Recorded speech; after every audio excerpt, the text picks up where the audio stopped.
Hi, Callie, Michelle, Sean, and Lily. Hope you guys are all having a great trip.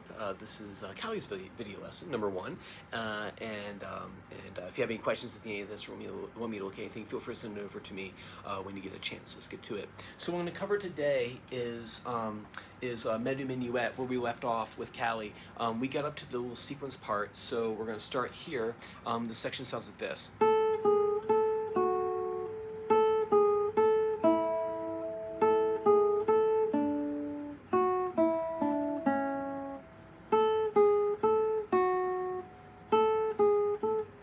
Which is the challenge, right?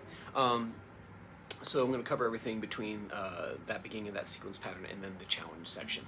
What we basically have here is just a repeating pattern with changing melody notes. So we have A, G sharp, A, F sharp, A, G sharp, A, open E, A, G sharp, A, D, and then, so that's the first little bit. So you can think of it as like three of the same thing almost, where I'm repeating.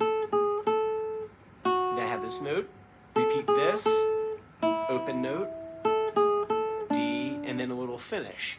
F sharp, E, D, C, and then I do that repeated pattern again.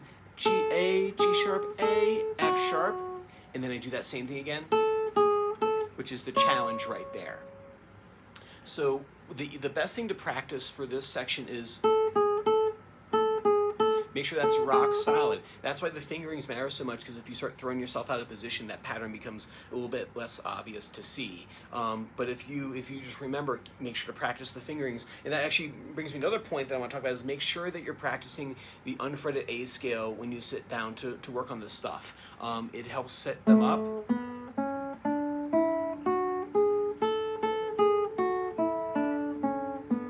It helps set up the hand and making sure that we're not guessing at fingers, because like I said a second ago, if you keep on guessing at fingers, if I did this, it's harder to see everything and makes it more difficult for the student. So make sure you practice that for me. And then what I'll cover next time, if you don't say anything back over to me, is I might go over a teaching point for one of the first steps in book 2, because we're about this close from finishing book 1. So practice that for me. Like I said, if you have questions, let me know. If not, I will see you not the next week, but the following week. All right, take care, guys.